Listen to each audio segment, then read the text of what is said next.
Hello everyone, welcome to my channel time is precious. आज के इस वीडियो में हम स्टार्ट करेंगे क्लास 8 का chapter number 6 civilising the native educating the nation. तो इस चैप्टर का एग्जैक्ट मीनिंग क्या है? देखो, सिविलाइजिंग द नेटिव कि कैसे सिविलाइजिंग करना मतलब होता है सभ्य बनाना। क्या होता है? सभ्य बनाना। तो कैसे हम अपने देश अपने नेटिव को, मतलब जो हमारे देशवासी हैं, जो हमारे इंडियंस हैं, उनको कैसे सिविलाइज करें, कैसे सभ्य बनाएं। ठीक है, एजुकेटिंग द नेशन। और जो हमारा राष्ट्र है, जो हमारा क्या नेशन है, राष्ट्र, ठीक है, इसको किस तरीके से हम शिक्षित कर सकते हैं, पढ़ा सकते हैं। तो इसका तो मीनिंग जो निकल के आता है कि देशी जनता को क्या करना, सभ्य बनाना और राष्ट्र को शिक्षित करना। ठीक है, हम आगे बढ़ते हैं चैप्टर की ओर।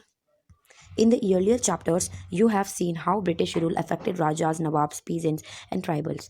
तो हमने प्रीवियस चैप्टर्स में देखा है कि किस तरीके से जो ब्रिटिश रूल थे वो हमारे राजाज जो होते थे, नवाब्स होते थे, किसान होते थे और आदिवासी होते थे, इन सबको अफेक्ट करते थे बिकॉज ऑफ देयर रूल। ठीक है, अपने रूल के द्वारा। अब we will try and understand what implication it had for the life of students. अब इसमें हम देखेंगे इस चैप्टर में कि जो विद्यार्थी हैं, जो हमारे स्टूडेंट्स हैं, उनके जीवन पर क्या प्रभाव पड़ा है, क्या असर हुआ है। ठीक है, for the British in India wanted not only territorial conquest and control over revenues. जो ब्रिटिशर्स थे वो हमारे भारत में सिर्फ अपना विजय या फिर अपना मतलब जीत या फिर सिर्फ इसमें नियंत्रण करना, इट मीन्स कि इसमें सिर्फ अपना ठोस जमाना, वही नहीं चाहते थे। वो इंडिया को मतलब अच्छे से सिविलाइज करना भी चाहते थे। बाकी है, they also felt that they had cultural mission. ठीक है, they had to civilise the natives, change their customs and values. वो उन्होंने ये फील किया था कि उन्हें क्या करना चाहिए, उनके कल्चरल मिशन पे जाना चाहिए कि क्या उनके कल्चरल चीज़ें हैं। ठीक है, they had to civilise the natives. उन्हें क्या करना चाहिए, उन्हें नेटिव को सिविलाइज करना चाहिए। जो हमारी जनता है, देसी जनता जो है, मतलब उनको क्या करना है, सभ्य बनाना है, ये वो चाहते थे। Change their customs and values. उनके जो कस्टम्स हैं, रिवाज हैं, ठीक है, उनके मूल्य मान्यताएं हैं, जो ये सब चीज़ें, इन सबको क्या करना चाहते थे, वो बदलना चाहते थे। What changes were to be introduced. अब क्या बोला है कि कौन से बदलाव लाने चाहिए थे, वो अब देखो आगे।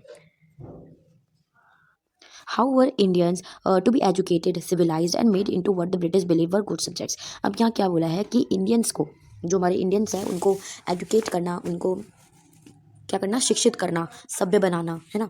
और जो हमारे जो ब्रिटिशर्स चाहते हैं अपनी अच्छी प्रजा, गुड सब्जेक्ट्स, मतलब हमारी जो प्रजा है, ठीक है, प्रजा। ठीक है, अब आगे देखते हैं। British could find no simple answers to these questions. तो जो ब्रिटिशर्स थे उनको इन क्वेश्चंस के आंसर नहीं मिले। They continue to be debated many decades. उन्हें क्या किया, बहुत ज़्यादा डिबेट किया, है ना, अब बहस करी मैनी डिकेड्स पर, बहुत सवालों पर। अब आगे नया टॉपिक स्टार्ट होता है, how the British saw education. जो ब्रिटिशर्स थे वो एजुकेशन को किस तरह देखते थे। Let us look at what the British thought and did, and how some of the ideas of education that we know take for granted evolved in the last 200 years. In the process of this inquiry we will also see how Indians reacted to British ideas. अब यहाँ पे क्या बोला, चलो देखते हैं कि जो ब्रिटिशर्स है वो क्या सोचते हैं, क्या करते हैं जो एजुकेशन के आइडियाज़ पर, और जो पिछले जो 200 साल हैं उनमें किस तरह विकसित जो हमारा इंडिया है वो हुआ है। In the process of this inquiry, क्या कि ये जो विचार है हमारे, उन पर किस तरीके से क्या प्रोसेस हुआ। वी विल ऑल्सो सी, हम ये भी देखेंगे कि जो इंडियंस का क्या रिएक्ट था इन ब्रिटिश आइडियाज़ के ऊपर। How they develop their own views, उन्हें अपने व्यूज़ किस तरह डेवलप किए।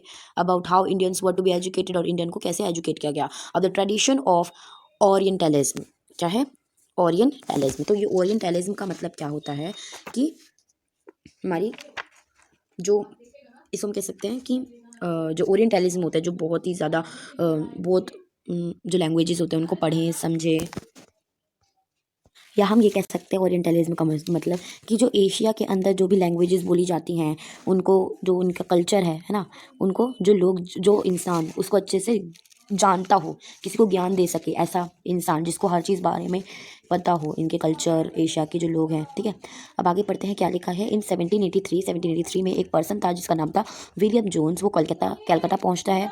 ही had an appointment as a junior जज at a supreme court that the company had set up. अब वहाँ पे क्या हुआ कि उन्हें अपॉइंटमेंट मिला, वो जूनियर जज हो गए, कहाँ के, सुप्रीम कोर्ट के। ठीक है। In addition to being an expert in law, Jones was a linguist. तो ये जॉन्स थे, जो विलियम जॉन्स, ये क्या थे, एक लिंग्विस्ट थे। अब देखो लिंग्विस्ट क्या होता है, someone who knows studies several languages, ऐसा इंसान जो बहुत सारे लैंग्वेजेस को जानता हो। अब ये लिंग्विस्ट थे। ही हैड स्टडीड ग्रीक, इन्हें ग्रीक पता था, एक ग्रीक लैंग्वेज आती थी, लैटिन आती थी, एट ऑक्सफोर्ड में इन्हें सीखी। ये जो थे ऑक्सफोर्ड में इन्हें ग्रीक और लैटिन लैंग्वेज सीखी थी। ये फ्रेंच जानते थे, इंग्लिश लैंग्वेज भी जानते थे, और अराबिक जो थी इन्हें अपने फ्रेंड से सीखी थी। पर्शियन और जो पर्शियन लैंग्वेज थी ये भी सीख रखी थी इन्हें। कलकत्ता में जब ये आए थे, इन्हें बहुत ज़्यादा टाइम जो था, बहुत घंटे अपने एक पंडित के साथ स्पेंड किए, पूरा दिन। ये क्या उनसे जो ये पंडित थे, ये इन्हें टॉट करते थे ये सप्लैटीज। ये क्या होता है कि बारीकी से किसी चीज़ को जानना, संस्कृत लैंग्वेज को और इसके ग्रामर को और पोइट्री जो थी इनको, ठीक है। Soon he was studying ancient Indian text. अब ये क्या कर रहे थे, अब स्टडी कर रहे थे इंडियन टेक्स्ट्स पे, और लॉ जैसे हो गया हमारा कानून, फिलॉसफी, रिलीजन, पॉलिटिक्स, है ना, और morality, arithmetic, medicine and other science से। तो इन सब चीज़ों पे इंडियन टेक्स्ट जो थे इन पे स्टडी कर रहे थे। जॉन्स ने डिस्कवर किया अपना जो इंटरेस्ट, ब्रिटिश ऑफिशियल जो कलकत्ता में रहते थे, मतलब ये जो थे ये चाहते थे कि जो ये अपना इंटरेस्ट है ये शेयर करे बहुत सारे ब्रिटिश ऑफिशियल्स के साथ जो कलकत्ता में रहते थे। और इंग्लिश मैन जैसे कि जो ब्रिटिश ऑफिशियल्स थे जो इन सब चीज़ों में इंटरेस्टेड थे, वो थे हमारे हेनरी थॉमस कोलब्रुक और नाथनाइल हॉलहेड। तो ये भी बहुत ज़्यादा बिजी रहते थे हमारे इंडियन हेरिटेज को और मास्टरिंग इंडियन लैंग्वेजेस को डिस्कवर करने में। और ये क्या करते थे, संस्कृत और पर्शियन लैंग्वेज को इंग्लिश में ट्रांसलेट करते थे। टुगेदर विद देम, साथ में इन तीनों ने, किन ने, हेनरी थॉमस कोलब्रुक ने और नाथनाइल हॉलहेड ने और विलियम जॉन्स ने, इनने साथ में मिलकर एक एशियाटिक सोसाइटी बनाई थी बंगाल में, और स्टार्ट किया था इन्हें एक journal Asiatic researches. Okay, Jones and Colebrooke came to represent a particular attitude towards India. India के टुवर्ड्स में एक एटीट्यूड रिप्रेजेंट किया। ये बहुत ही ज़्यादा रिस्पेक्ट शेयर करते थे हमारे कल्चर, बहुत देखो कल्चर्स, हमारा जो एंशियंट कल्चर है ये इंडिया में भी और वेस्ट में भी, मतलब जो हमारा इंडिया और वेस्ट के साइड में, इट मीन्स जो हमारे यहाँ पर है यूरोप, ठीक है, इस साइड में इनने बहुत ही ज़्यादा क्या किया, रिस्पेक्ट शेयर किया अबाउट देयर कल्चर्स, ठीक है। Indian ancient past but had subsequently declined. क्या है कि उनने ये फील किया कि जो हमारा इंडियन सिविलाइजेशन जो है वो क्या है, बहुत ही ग्लोरियस है, इट मीन्स बहुत ही ज़्यादा वैभव चीज़ है, और यहाँ पर पास्ट में था। लेकिन अब क्या हो रहा है, धीरे धीरे ये घट रहा है, डिक्लाइन हो रहा है। In order to understand India को समझने के लिए ये बहुत ही ज़्यादा नेसेसरी है कि हम इसके एंशियंट पीरियड को समझें, ठीक है।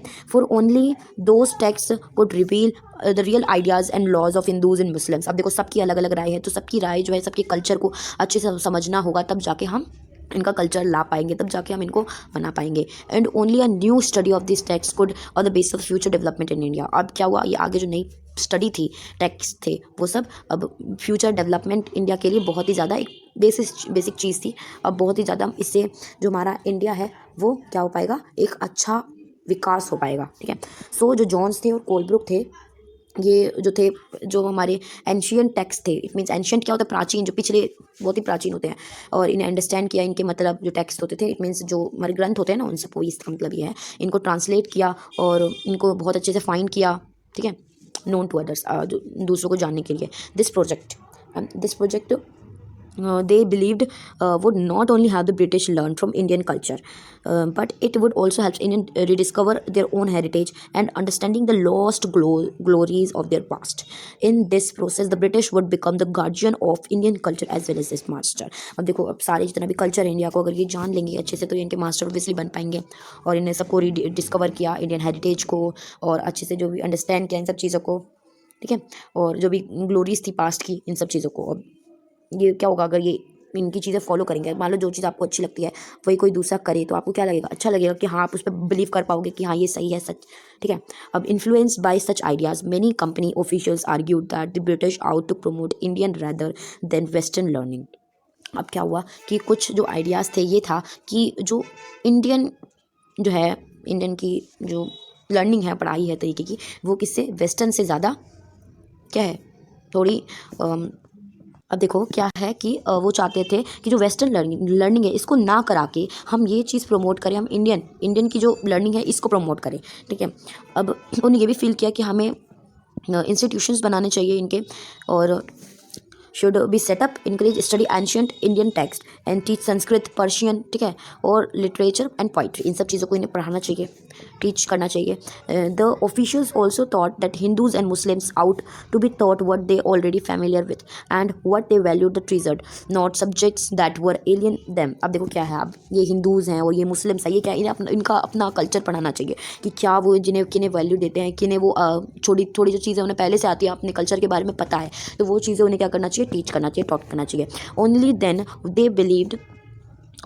दे बिलीव्ड तभी वो क्या कर पाएंगे, बिलीव कर पाएंगे, could the British hope to win a place of the hearts of the natives. तभी क्या करेंगे कि तभी जो है ये जो ब्रिटिशर्स हैं वो उन पे होप होगा इंडियंस को कि हाँ उनका जो हार्ट दिल है वो जीत पाएंगे, विन कर पाएंगे नेटिव्स के जो जनता है हमारी. Only then could the alien rulers expect the respected of their subjects. तभी जो उनके प्रजा है वो उन पे इनका रिस्पेक्ट करेगी. With their object in view, a madrasa was set up in Calcutta in 1781 to promote the study of Arabic. अब देखो क्या है कि एक मदरसा बनाया गया. मदरसा क्या होता है, कि अरेबिक वर्ड है, एक जगह होती है जहाँ पर पढ़ाया जाता है, एक स्कूल टाइप का कॉलेज होता है, पढ़ाया जाता है क्या वहाँ पे, अरबिक पढ़ाई जाती है, अरबी जिसे हम बोलते हैं, अरबी उर्दू, ठीक है, ये सब चीज़ें वहाँ पर पढ़ाई जाती हैं. वो एक टाइप ऑफ हॉस्टल होता है. अब उन्हें क्या किया, 1781 में इन कैलकटा उन्हें ये सेटअप किया जहाँ पे अरबिक पढ़ाई जाती थी, पर्शियन इस्लामिक लॉ भी पढ़ाए जाते थे, कानून जो है इस्लामिक के, और हिंदू कॉलेज बनाया था बनारस में 1791 में. एंशियंट संस्कृत टेक्स्ट, उनसे प्राचीन जो संस्कृत के टेक्स्ट हैं, ग्रंथ हैं, उनको पढ़ाने के लिए, और what we use administration of the country, country को एडमिनिस्ट्रेट करने के लिए. अब देखो क्या है कि यहाँ पे 1781 हमने आगे देखा था कि जो विलियम जॉन्स थे वो 1783 में आए थे, है ना. तो हम ये नहीं कह सकते कि जो विलियम जॉन्स थे, हेनरी थॉमस कोलब्रुक थे, और हमारे नाथनाइल हॉलहेड थे, इन सब ने इसको सेटअप किया है. हम ये नहीं कह सकते इन्हें सेटअप किया वॉरेन हेस्टिंग्स ने, ठीक है. तो ये तो 1783 में आए हैं, फिर ये कैसे सेटअप कर पाएंगे. तो इन्हें 1781 पे जो वॉरेन हेस्टिंग ने थे उन्हें ये सेटअप किया था 1781 में, ठीक है, ये याद रखना. और 1791 में हिंदी कॉलेज जो है वो इस्टेब्लिश हुआ था. तो आगे पढ़ते हैं. यहाँ पे मॉन्यूमेंट है वॉरेन हेस्टिंग का by Richard Westmacott 1830 now in Victoria Memorial in Calcutta. अब ये कहाँ पे है, विक्टोरिया मेमोरियल कलकत्ता में जो है वहाँ पर है, ठीक है. दिस इमेज रिप्रेजेंट्स हाउ ओरिएंटलिस्ट्स, अब मैंने बताया था ओरिएंटलिस्ट्स क्या होते हैं. ओरिएंटलिस्ट वो होते हैं जो एशियन लैंग्वेजेस को अच्छे से जिन्हें बहुत इनके बारे में ज्ञान हो, ठीक है. अब ये जो इमेज है ये रिप्रेजेंट कर रही है कि कैसे जो ओरिएंटलिस्ट से thought the British power in India, मतलब ये ब्रिटिश पावर को किस तरीके से आपको दिखाते हैं, थिंक करवाते हैं. You will notice that the majestic figure of Hastings, यहाँ पर जो फिगर है हेस्टिंग की, वॉरेन हेस्टिंग की, and enthusiastic supporter of the orientalist. ये क्या थे, ओरिएंटलिस्ट जो थे उनके बहुत ही ज़्यादा एथोसिएटिक क्या थे, उनके बहुत ही ज़्यादा समर्थक थे, इन्हें बोल सकते सपोर्टर.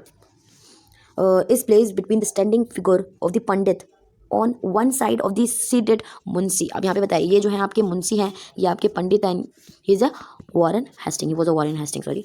अब ठीक है, अब standing figure of the pandit one side, एक साइड पंडित है और दूसरी साइड जो बैठे हैं सीटेड है वो मुंशी हैं. मुंशी कौन होते हैं, मुंशी होते हैं a person who can write and teach Persian, जिन्हें पर्शियन लैंग्वेज आती हो, फारसी हम कह सकते हैं, ठीक है. अब आगे ऑन दी अदर साइड, ठीक है, Hastings and the other orientalist needed Indian scholars to teach them vernacular. अब इसका मतलब क्या है, the term generally use to refer the local language or dialect distinct from what is seen standard language. इसका मतलब क्या है कि जो एक ऐसा टर्म है जो लोकल लैंग्वेज को रिफर करता हो, ठीक है, डिस्टिंक्ट लैंग्वेज जो थी उनको. अब आगे देखते हैं. Languages tell them about local customs and laws. जो वर्नाकुलर लैंग्वेजेस होते थे ये हमें ये टेल करते थे, बताते थे कि लोकल कस्टम्स और जो हमारे लॉ हैं उनको, and help them translate and interpret ancient text, और एंशियंट जो टेक्स्ट हैं इंटरप्रेट एंशियंट टेक्स्ट हैं इनको ट्रांसलेट करने में हेल्प करते थे. हेस्टिंग टुक इनिशिएटिव और to set up the Calcutta madrasa. देखो मैंने आपको बताया था जो हेस्टिंग थे Warren Hasting took the initiative set up, उन्हें कलकत्ता में जो मदरसा सेटअप किया था 1791 में, सॉरी 1781 में उन्हें मदरसा सेटअप किया था. याद रखना किसने किया था, वॉरेन हेस्टिंग ने. और आगे क्या है कि and believe that the ancient customs of the country and orient learning ought to be the basis British rule in India. मतलब क्या है कि जो हेस्टिंग थे इन्हें ये मतलब कलकत्ता का जो मदरसा था इसकी स्थापना की थी. उनका ये विश्वास था, वो ये बिलीव करते थे कि यहाँ की जो प्राचीन रिवाज है, रीति रिवाज हैं, उनको क्या करना चाहिए, ज्ञान, मतलब यहाँ का जो ज्ञान है उसको भारत में किसके मतलब आधार पर होना चाहिए, ब्रिटिश जो हैं, ब्रिटिशर्स जो रूल है, ब्रिटिश रूल, इनके बेसिस पर होना चाहिए. Not all officials share these views.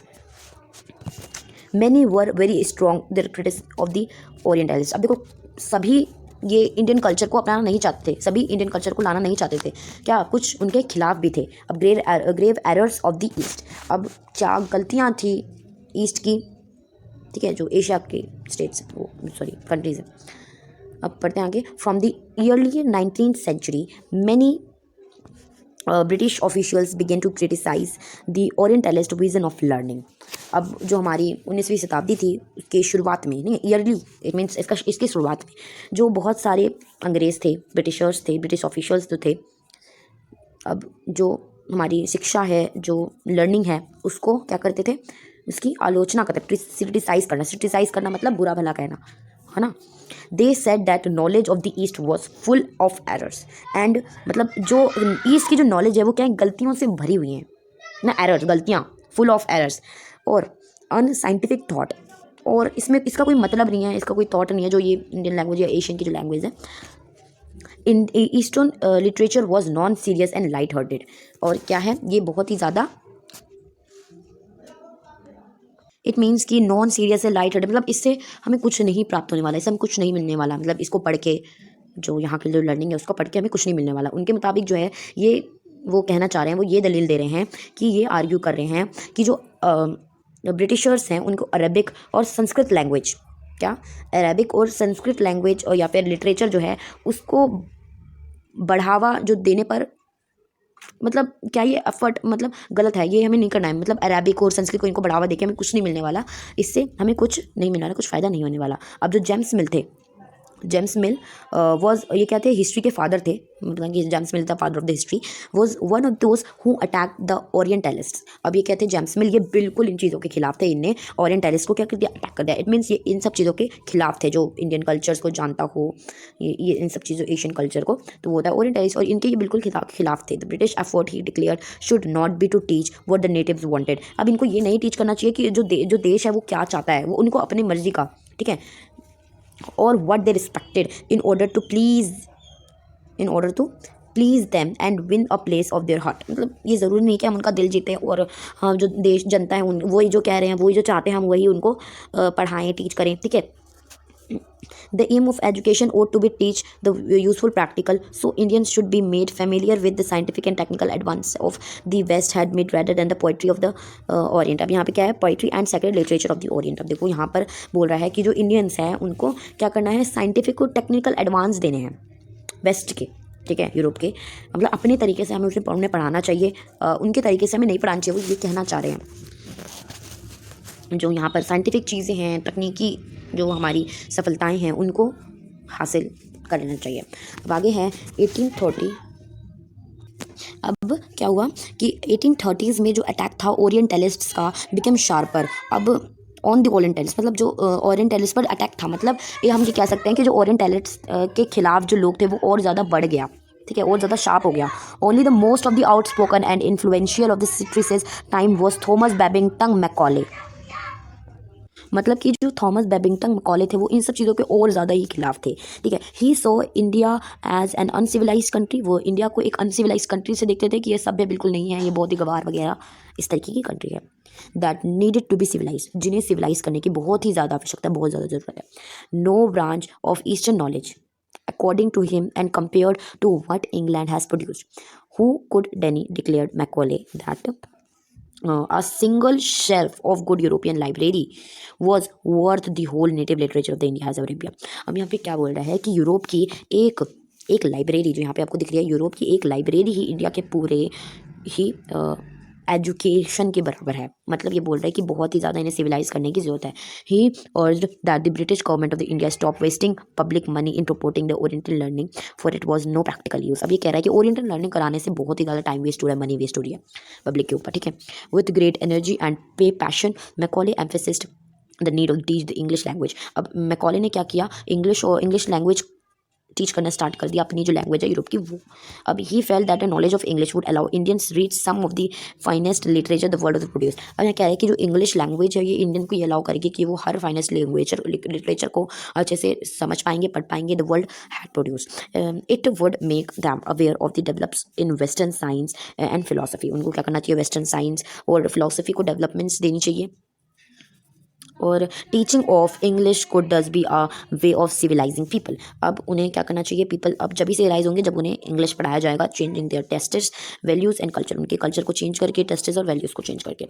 Following Macaulay minute, जो मैकॉले मिनट है, मतलब मैकॉले जो है एक इंग्लिश एजुकेशन ऑफ एक्ट 1835 में, एक इंग्लिश एजुकेशन एक्ट था 1835 में, ये इंट्रोड्यूस हुआ। और डिसीजन वॉज टू मेक, ये डिसीजन हुआ कि जो English medium, English the medium of instruction, higher education, हर पढ़ाई में, हर बुक्स में, हर इंस्टीट्यूशंस में, कैलकाटा मदरसा, बनारस संस्कृत कॉलेज, इनमें क्या किया जाएगा, इंग्लिश का यूज़ किया जाएगा।